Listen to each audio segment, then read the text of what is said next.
அனைவருக்கும் வணக்கம். அம், ஆ எல்லாருக்கும் கேட்குதுல்ல? யா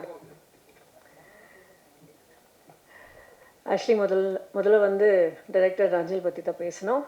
இந்த படத்தை ரொம்ப போராடி எடுத்திருக்காரு. அதுக்கு ஒரு கைத்தட்டல். பிகாஸ் கதை கேட்டு லாக்டவுனுக்கு முன்னாடி கதை கேட்டது. ஸோ அங்கேருந்து இன்னைக்கு வரைக்கும் ஒரு சிங்கிள் மைண்டட் ஃபோக்கஸோட இந்த படத்துக்காகவே உயிரை கொடுத்துருக்காரு. அதனால தான் இன்றைக்கி நம்ம எல்லோரும் இங்கே வந்திருக்கோம். அண்ட் என்னை பொறுத்த வரைக்கும் ஒரு படம் என்பது ஒரு குழந்தையாக பார்த்தீங்கன்னா, ஒரு குழந்தைக்கு 2 பேரண்ட்ஸ் இருக்கு இல்லையா, அம்மா அப்பா. ஸோ அதே மாதிரி ஒரு படத்துக்கு அம்மாவும் அப்பாவும் இருக்குது. அந்த அம்மா வந்து டைரக்டர், அப்பா வந்து ப்ரொடியூசர். 2 பேரும் கோஆப்ரேட் பண்ணி, புரியுதுல்ல உங்களுக்கு, சந்தோஷமாக அந்த குழந்தைய வளர்க்கணும். இல்லைன்னா அது சரி வராது. ஸோ இந்த படத்தில் நமக்கு வந்து ஒரு ப்ரொடியூசர் இல்லாமல் கிட்டத்தட்ட 2 ப்ரொடியூசராக இருக்குது இல்லைங்களா? So thank you to both of you for seeing, for holding நஞ்சில்ஸ் ஹேண்ட் அப்படின்னு தான் சொல்லணும். அண்ட் நான் அவருக்கு மாரல் சப்போர்ட் கொடுத்துருக்கேன்னு சொல்லியிருக்காரு. அப்படிலாம் ஒன்றும் கிடையாது. அவர் தான் ஐ திங்க், எப்படி சொல்கிறது, ஒரு சில டைரக்டர்ஸ் காஸ்ட் பண்ணும் பொழுது இவங்க இல்லையா, டேட் இல்லையா, சரி அடுத்தவங்க பார்ப்பாங்க. நிறைய பேர் அப்படி தான் வேலை பார்ப்பாங்க. அவர் ரொம்ப அடம் பிடிச்சி, இல்லை நான் இந்த படம் ஆண்ட்ரியா தான் பண்ணணும்னு ரொம்ப அடம் பிடிச்சாரு. அதனால தான் நானும் இந்த படத்துக்குள்ளே வந்திருக்கேன். வந்ததுக்கப்புறம் கண்டிப்பாக எனக்கு காடுனா ரொம்ப பிடிக்கும். ஸோ இந்த படம்லாம் ஷூட் பண்ணும்போது லொக்கேஷனில் ஃபோன் சிக்னலும் கிடையாது, ஹோட்டலும் கிடையாது. ஏதோ ஒரு வீட்டில் போய் தங்கியிருந்தோம், எனக்கு ஞாபகம் இருக்குது. யா ஸோ அந்த மாதிரி ஒரு லொக்கேஷனில் போய் ஷூட் பண்ணோம். ஸோ அந்த ஒரு நிஜமான ஒரு காடுக்குள்ளே போயிருக்கோம், அதுதான் நான் சொல்ல வரேன்.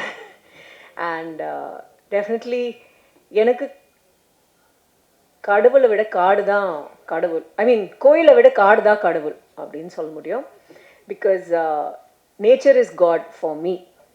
ஸோ அந்த விதத்தில் பார்க்கும் பொழுது இந்த படம் எனக்கு ரொம்ப ஒரு ஸ்பெஷலான படம். அண்ட் ஐ ஹோப் தட் எல்லாருக்குமே they are able to see the vision beyond the fights and all that. அதை தாண்டி இந்த படம் ஒரு கருத்தை சொல்லும். So I hope the world is able to see that. And நாங்கள் எல்லாரும் பட்ட கஷ்டங்களுக்கு கண்டிப்பாக I hope this film is also successful for the producers and definitely for Nanjil. And thank you to all other technicians, Sundar Babu sir and DOP sir, editor, stunt master, எல்லாருக்கும் மிகப்பெரிய நன்றி. Thank you. முதல்ல வாழ்த்து சொல்ல வேண்டியது நான் உதயகுமார் தான் சொல்லணும். ஏன்னா இப்போ தான் இயக்குனர் சங்கத்தில் முதல் முறையாக தலைவராக வந்திருக்காரு. அதனால் என்னுடைய வாழ்த்துக்கள் தெரிவிச்சுக்கிறேன். வந்தோடனே அவர் ரொம்ப சந்தோஷப்பட்டது என்னென்னா, அவர் அங்கே வந்ததோட சந்தோஷம் இங்கே ஆண்ட்ரியா பக்கத்தில் எனக்கு உட்கார்றதுக்கு வாய்ப்பு கிடைச்சது. அதனால் அந்த ராசி தொடரட்டும். அடுத்தடுத்து எங்கே போனாலும் அவருக்கு அந்த மாதிரி ஹீரோயின்கள் எல்லாம் முக்கியமானவங்கெல்லாம் அவர் பக்கத்தில் உட்காரணும். அவருக்கு இது பண்ணிக்கிறேன். அதே மாதிரி டைரக்டர் பேசுனது எனக்கு ரொம்ப பிடிச்சது. நாஞ்சில் அவர்கள் அவர் பேசுனது 2 விஷயம். ஒன்று வந்து அந்த சலீம் கோஸை பற்றி சொன்னார். நம்ம எப்பவுமே வேறு மாதிரி இமேஜின் பண்ணோம் இல்லையா, அவர் ஷார்ட் முடிஞ்சோடனே உடனே வந்து கட்டி பிடிச்சி ஒரு முத்தம் கொடுத்தா தான் ரொம்ப பிடிக்கும் அப்படின்னு சொல்லி சொன்னார். நான் ஆண்ட்ரியாவை நினச்சி பார்த்துக்கிட்டேன். ஆண்ட்ரியா அப்படி சொல்லியிருந்தா எப்படி இருந்திருக்கும்? இல்லை, சொல்லும்போது நம்ம நினச்சி பார்ப்போம் இல்லையா, அந்த மாதிரி நினச்சிக்கிட்டேன். அப்புறம் படத்தில் வந்து உண்மையிலேயே அவர் சொன்னது வந்து ஆண்ட்ரியா எந்த அளவுக்கு அதில் ஸ்ட்ரெயின் பண்ணியிருக்காங்க, எவ்வளோ அக்கறையோடு இதில் நடிச்சிருக்காங்க, எவ்வளோ ஈடுபாடு இருந்திருக்கு அப்படிங்கிறத வந்து அவர் சொல்லும்போது புரிஞ்சுட்டேன். அதுக்கு முன்னாடியே வந்து எனக்கு மற்றவங்ககிட்டலாம் பேசும்போது கூட ஜான் மேக்ஸு அவங்க ஆண்டனி தாஸ் இவங்க அந்த டீம்கிட்ட பேசும்போதெல்லாம் கூட அவங்க அவ்வளோ ஈடுபாடோட நடித்தாங்க அப்படின்னு சொல்லி கேட்டேன். கேள்விப்பட்டோன்னே அது ரொம்ப சந்தோஷமாக இருந்தது. பொதுவாகவே எல்லா படத்துலையும் ஈடுபாடோட எல்லாருமே நடிக்கிறவங்க தான். இருந்தாலும் சிலது பர்சனலாக சில கேரக்டர்ஸ் அப்படிங்கிறது ரொம்ப லைக் பண்ணிட்டாங்க அப்படின்னு சொன்னோம்னா அது வந்து ரொம்ப இன்வால்மெண்ட்டோடு நடிப்பாங்க. அடுத்து டைரக்டர் சொன்னதில் நிறையா சினிமாவை பற்றி புதுசாக இருந்தது எனக்கு. அவர் சொன்னதில் நிறைய விஷயங்கள் என்னென்னா, சினிமாங்கிறது ஒவ்வொருத்தரும் ஒவ்வொரு மாதிரி சொல்லியிருக்காரு. அவர் கொஞ்சம் யாரோ ரெஃபரன்ஸ் எல்லாம் கொடுத்துட்டு இது அனுபவம் அப்படின்னு சொல்லி சொன்னார். பொதுவாக படம் ட்ரெய்லர் அதெல்லாம் பார்த்தா தான் படத்தை உடனே பார்க்கணும் அப்படின்னு சொல்லி தோணுது. இதில் ஆக்ஷன் அப்படின்னு சொல்லி நடித்ததெல்லாம் பார்த்துட்டு கண்டிப்பாக பார்க்கணுன்னு. அதை விட அவர் டைரக்டர் பேசினதை வச்சு இவ்வளோ ஏதோ சொல்கிறாரு, ஒரு வித்தியாசமாக இருக்க, அதனால் அவசியம் படம் என்ன இருக்குதுன்னு பார்க்கணும் அப்படிங்கிற மாதிரி ஒரு ஆர்வத்தை கொடுத்தது. வந்தோடனே யாருக்கிட்ட என்ன இதுன்னெல்லாம் கேட்டுக்கிட்டு இருந்தேன். அவருடைய எக்ஸ்ப்ளனேஷனுங்கிறது கொஞ்சம் வித்தியாசமான முறையில் இருந்தது. இந்த படங்கள், இந்த மாதிரி படங்கள், காமார படங்கள் எல்லாம் வந்து அந்த காலத்தில் நான் ரொம்ப விஜயில் நடித்து revolver, Rita, Kanchana, confide Kanchana, அந்த மாதிரி டப்பிங் படங்கள் தெலுங்கில் எடுத்து அது பூரா வந்து வரும். அதெல்லாம் மிஸ் பண்ணாமல் நான் பார்த்துருவேன். எப்பவுமே இந்த டப்பிங் படங்கள் தெலுங்குலேருந்து வர்றது ஃபைட் படம்னா எனக்கு ரொம்ப பிடிக்கும். அதனால் மிஸ் பண்ணாமல் காந்தாராவ படங்கள் இதெல்லாம் நான் பார்த்துக்கிட்டே இருப்பேன். அந்த மாதிரி அவங்க விஜயலலிதா நடித்தாங்க. அதுக்கப்புறமா விஜயலலிதாவுக்கு அப்புறம் வந்து அப்புறம் ஆக்ஷன் படங்கள் விஜய் சாந்தி கொஞ்சம் வேறு மாதிரி சோசியல் டைப்பில் வந்து விஜய் சாந்தி வந்து நடித்தாங்க. ஸோ விஜயலலிதா அது வந்து பூரா கவ்பாய் படங்கள் அந்த ஜாதியில் இருக்கும். விஜய் சாந்தி ஃபேமிலி ஓரியன்டாக செஞ்சாங்க. ஸோ எல்லாமே ரெண்டுமே லைக் பண்ணுற அளவுக்கு தான் இருந்தது. அப்போல்லாம் கர்ணன் டைரக்டர் தான் இந்த கவ்பாய் படங்கள்னு சொல்லி இங்கிலீஷில் வர்ற படங்கள் பூரா அந்த மாதிரி டைப்பில் வந்து அந்த ஜாதியில் இங்கே படம் எடுக்கிறது, அந்த மாதிரி கண்ணுக்கு நல்லா வச்சுட்டு எடுக்கிறது அப்படிங்கிறது அவர் கர்ணன் சார் படங்கள் தான். அந்த ஹார்ஸ் ரைடிங்லேருந்து ஃபைட்டிங்கு எல்லாமே வித்தியாசமாக இருக்கும்.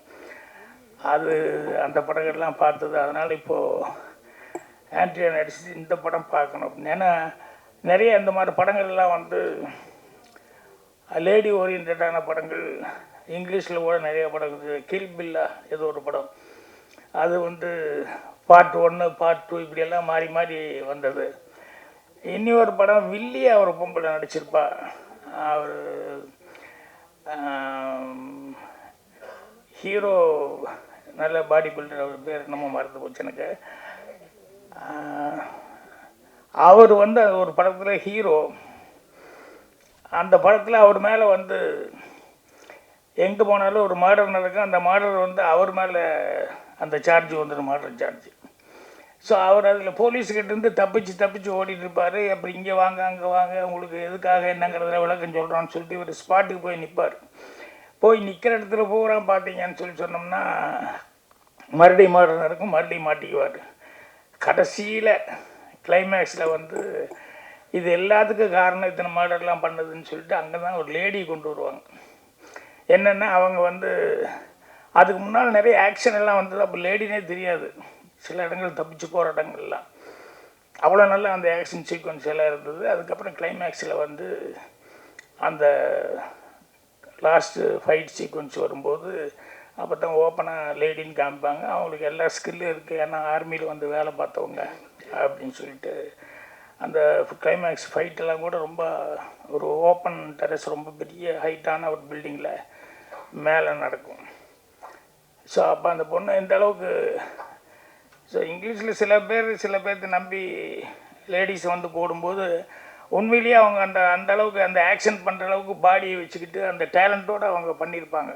ஸோ அந்த மாதிரி அந்த பொண்ணு அந்த படத்தில் நடிக்கும்போது கூட ரொம்ப நல்லா பர்ஃபார்மன்ஸ் பண்ணியிருந்தது. அதில் கடைசியில் ஹீரோ அவனுக்கு ஒரு இது வேறு, ஏரோ வேறு அந்த பொண்ணு விட்டதில் அதுலேயும் வேறு ரொம்ப இதாகிடுவான். அதோடு மீறி ஃபைட் பண்ணிட்டு இருக்கும்போது அவன் எப்படியோ டாட்ஜ் பண்ணி அந்த பொண்ணு இவனை தள்ள வரும்போது இவன் அந்த பொண்ணை தூக்கி விட்டா அவ்வளோ பெரிய பில்டிங்லேருந்து ஒரு ராடு நீட்டிகிட்டு இருக்கும், அதை பிடிச்சி அப்படியே தொங்கிட்டு இருப்பான். ஸோ கீழே அவ்வளோ டெப்த்து. இப்போ அவன் தொங்கிட்டு இருக்கும்போது இவன் கஷ்டப்பட்டு எந்திரிச்சு மெல்ல பக்கத்தில் வந்து பார்ப்பான். அவளுக்கு தெரியும் இனிமேல் இதுக்கு மேலே வந்து நம்ம தப்பிக்கிறதுக்கு சான்ஸே இல்லை. ஏன்னா ஒரு 15-20 மாடிக்கு மேலே இருக்கும்.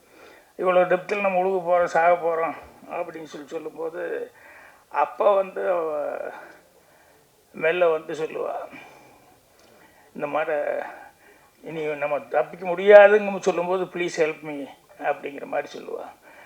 அப்போ அந்த ஹீரோ வந்து சொல்லுவான் என்னென்னா, இத்தனை பேர்த்து நீ கொலை பண்ண லைனா, அதுவும் உயிர் தானே, அப்போல்லாம் உனக்கு ஃபீலிங் எதுவுமே கிடையாதா?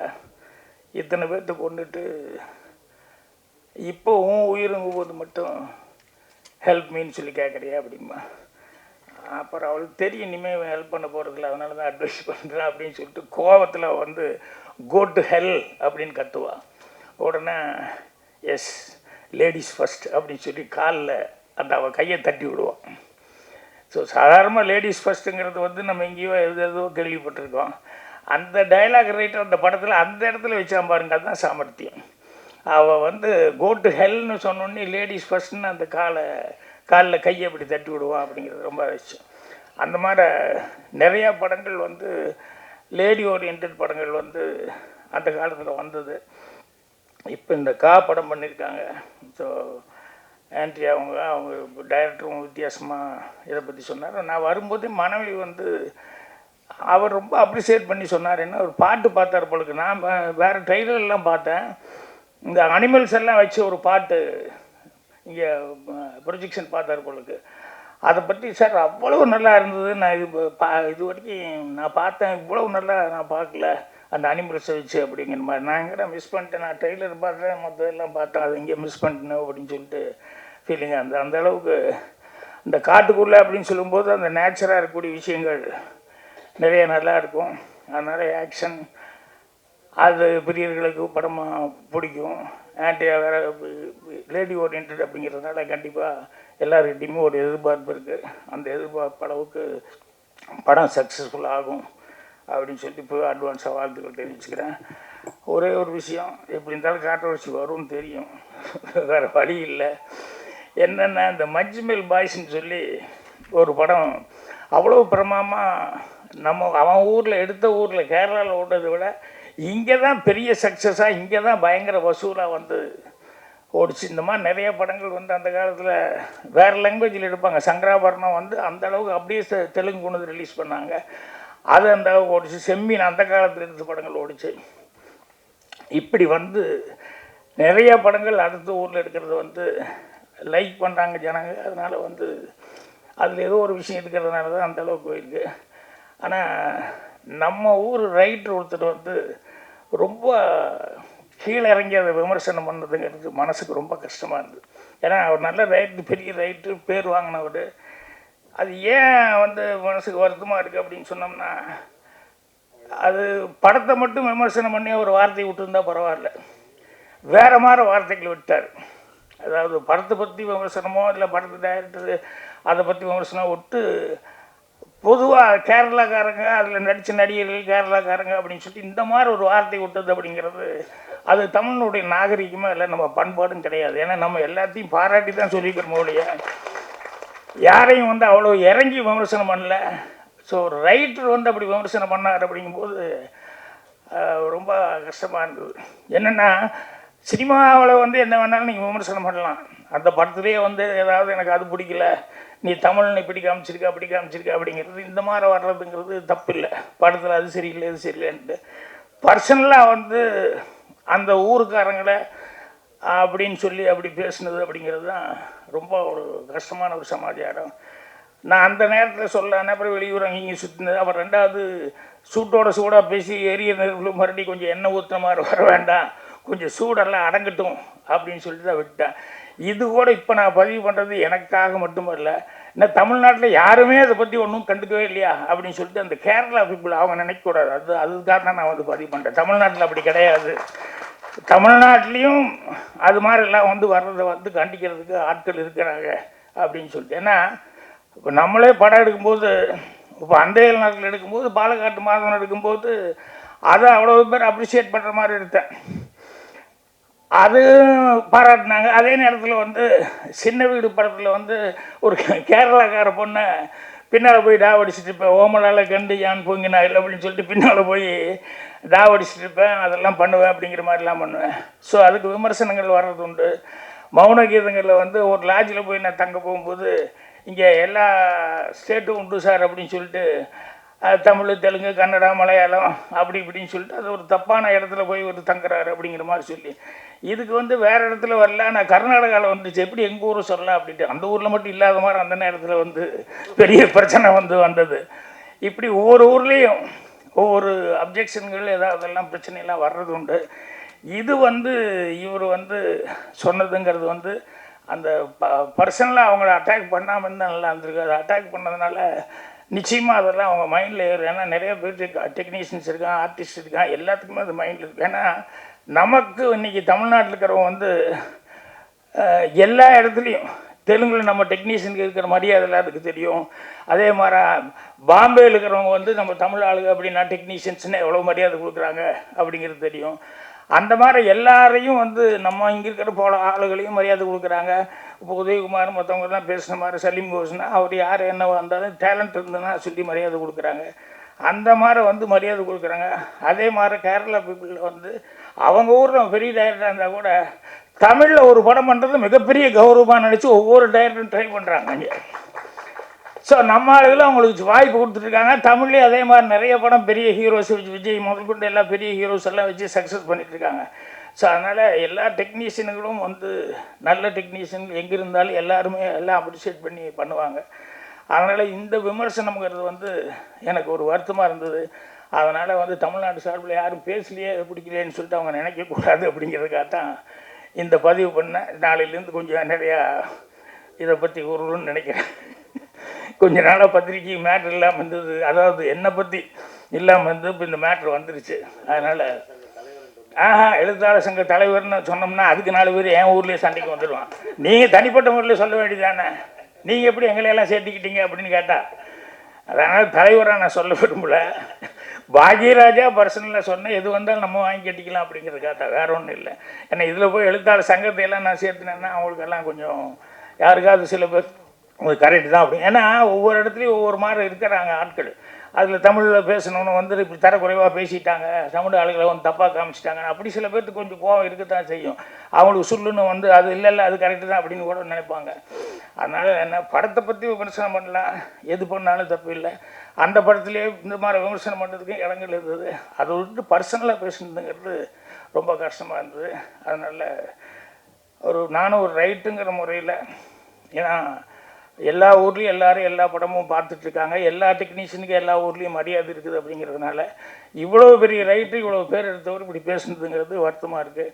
அதைத்தான் பதிவு பண்ண விரும்பினேன். மற்றபடி படத்தினுடைய வெற்றிக்கு என்னுடைய வாழ்த்துக்கள். தயாரிப்பாளர், டைரக்டர், இன்னும் அந்த மாதிரி ஆர்டிஸ்ட்டு, டெக்னீஷியன்ஸு, சுந்தர்பாபு முதல் கொண்டு எல்லாருமே இதில் ஒர்க் பண்ணவங்க எல்லாத்துக்குமே நல்ல பேர் கிடைக்கணும். இந்த படம் சக்ஸஸ்ஃபுல்லாக இதே மாதிரி ஃபங்க்ஷன் பண்ணணும்னு சொல்லி என்னுடைய வாழ்த்துக்கள் தெரிவிச்சுக்கிறேன். நன்றி, வணக்கம். நேரத்திற்கும் வரவில்லை, நீண்ட நேரம் பேச முடியாது.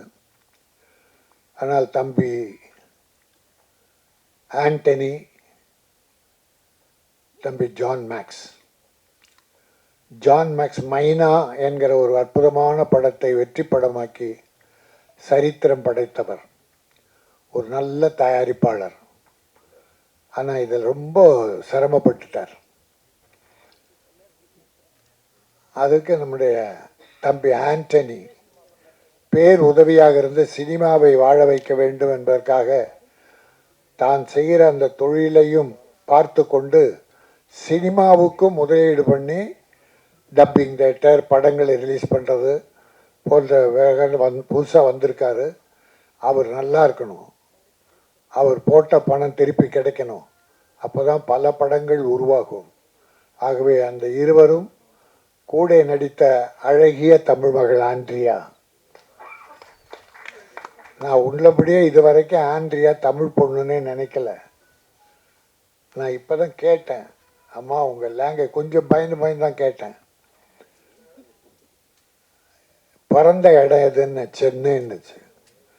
அப்பா எங்கே வேலை பார்த்தார்? ஹைகோர்ட்லன்னாரு. கொஞ்சம் ஒரு அடி தள்ளி உட்காந்துட்டேன். தமிழ் நம்முடைய சகோதரிகள், நம்முடைய குழந்தைகள் முதல்ல தமிழுக்கு முக்கியத்துவம் தமிழகத்தில் தர வேண்டும். தமிழில் பஞ்சம் ஹீரோவோ ஹீரோயினியோ டைரக்டரோ டெக்னீஷியன்ஸோ தயாரிப்பாளரோ பஞ்சம் ஏற்பட்டால் தெலுங்கு தமிழ் மலையாளம் எடுக்கலாம், எல்லாம் நம்ம சகோதரர்கள் தான். ஆனால் தமிழை விட்டுட்டு அதர் லாங்குவேஜ் ஹீரோயினை தேடுவது. அற்புதமான நடிகை. நான் நம்மளோட ஜெயம் ரவி நடித்தார் ஒரு படம், முதல் படம். அந்த படத்தில் அந்த நடிச்சிருக்காங்கன்னு நினைக்கிறேன். இல்லைம்மா இல்லைம்மா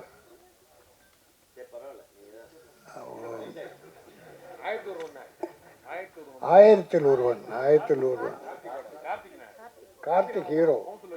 ஆமாம் ஆமாம் ஆமாம். இந்த ரெண்டு ஹீரோயினில் ஒரு ஹீரோயினி. மகிழ்ச்சி. நிறைய படம் பண்ணோம். நீங்கள் எல்லாருக்கும் நல்ல ஒத்துழைப்பு தரணும். பணத்தை செகண்டரியாக வச்சுங்க, சம்பாரிச்சிக்கலாம், எப்போ வேணால் சம்பாரிச்சிக்கலாம்.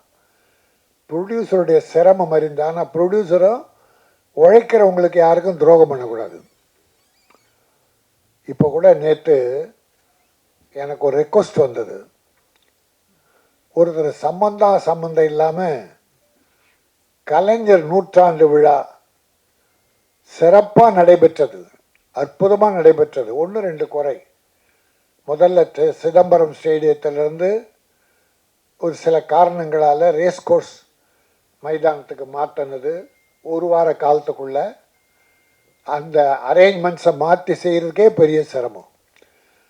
அது தயாரிப்பாளர் சங்கம் தலைமையேற்று டைரக்டர் யூனியன் பொறுப்பேற்று ரொம்ப சிரமப்பட்டு எல்லாரும் ஒத்துழைச்சாங்க.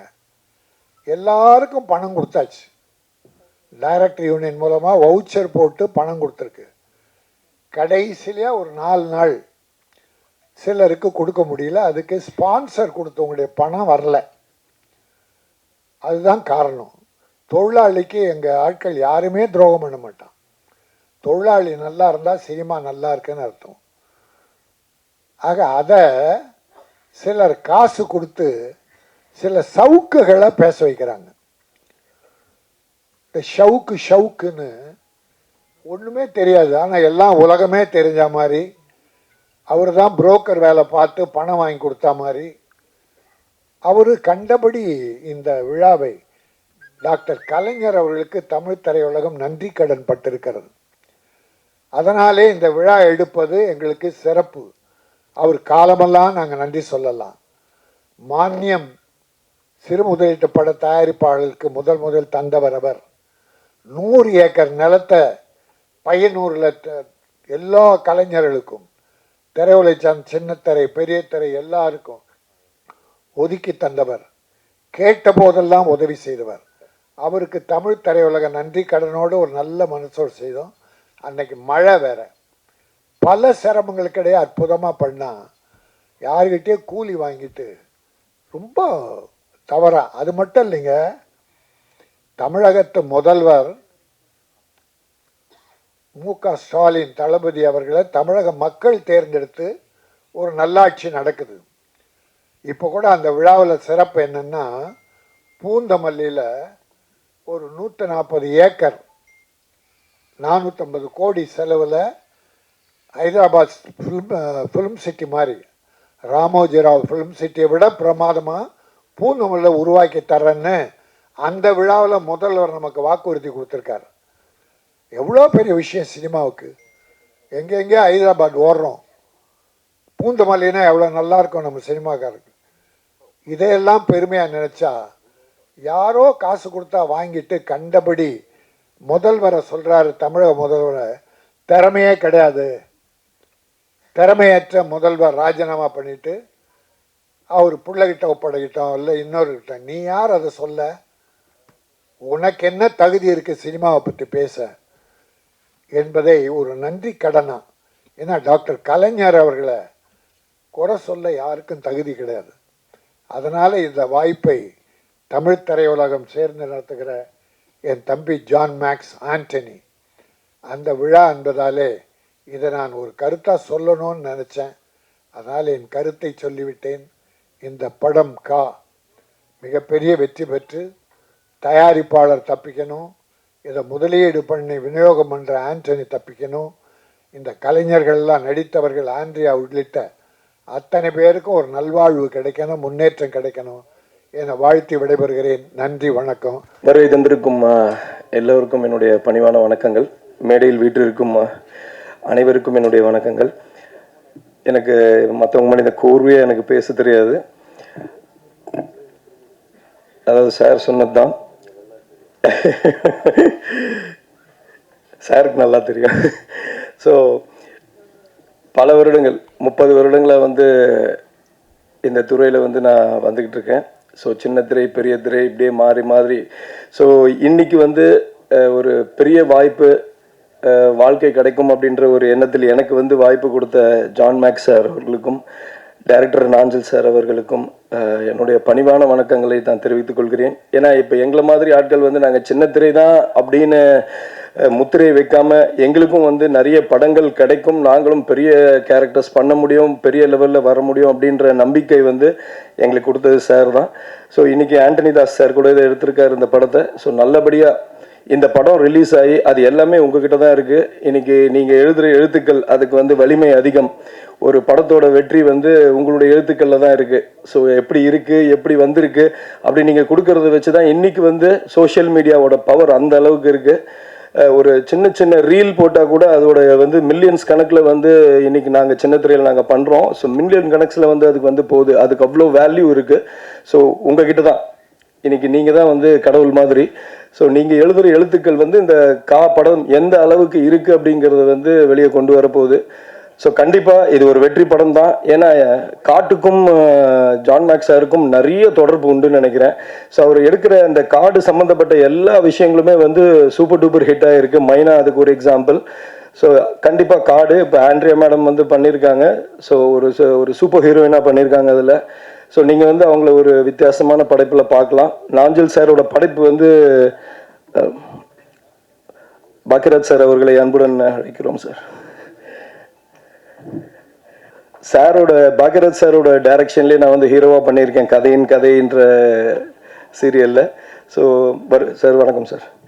ஸோ இந்த படைப்பு ஸோ எனக்கு கிடைத்த வாய்ப்பு வந்து மிகப்பெரிய ஒரு வாய்ப்பு. ஸோ இந்த நேரத்தில் நான் வந்து இங்கே இருக்கிற அத்தனை பேருக்கும், அத்தனை சக கலைஞர்களுக்கும், டெக்னீஷியன்ஸ் அத்தனை பேருக்கும் வந்து நான் தனிப்பட்ட முறையில் என்னுடைய நன்றியை தெரிவிச்சுக்கிறேன். எங்கள் மேலே நம்பிக்கை வச்சதுக்கு, பர்டிகுலராக சின்ன திரையிலேருந்து நாங்கள் பெரிய திரையிலும் எங்களால் சாதிக்க முடியும் அப்படின்னு எங்கள் மேலே நம்பிக்கை வச்சு ஒரு கதாபாத்திரம் எங்களுக்கும் கொடுத்ததுக்கு வந்து கண்டிப்பாக ஜான் மேக்ஸ் சாருக்கு வந்து என்னுடைய நான் நன்றியை தெரிவிச்சுக்கிறேன். மீண்டும் மீண்டும் நாஞ்சில் சார் கண்டிப்பாக அவரை பற்றி சொல்லணும். சார் சொன்ன மாதிரி அவர் வந்து ரொம்ப சைலண்டான கேரக்டர், பட் படைப்புகள் வந்து மிகப்பெரியது. அவ்வளோ நல்ல படைப்புகள் எங்களுக்கு வந்து எப்படி படம் அப்படின்னு அந்த ஸ்க்ரீனில் பார்க்கும்போது தான் வந்து அவருடைய படைப்புகள் தெரிஞ்சிச்சு. கண்டிப்பாக நீங்கள் அதோட எக்ஸ்பீரியன்ஸ் பண்ணுவீங்க கண்டிப்பாக. ஸோ அந்த படம் கண்டிப்பாக அவர் ஒரு பெரிய டைரக்டராக வலம் வருவார், அதில் எந்த டவுட்டும் கிடையாது. ஸோ அப்படிப்பட்ட ஒரு டிரெக்ஷன் அது. ஸோ எல்லாருக்குமே என்னுடைய வாழ்த்துக்கள். இது கண்டிப்பாக ஒரு வெற்றி படமாக அமைய. Thank you very much.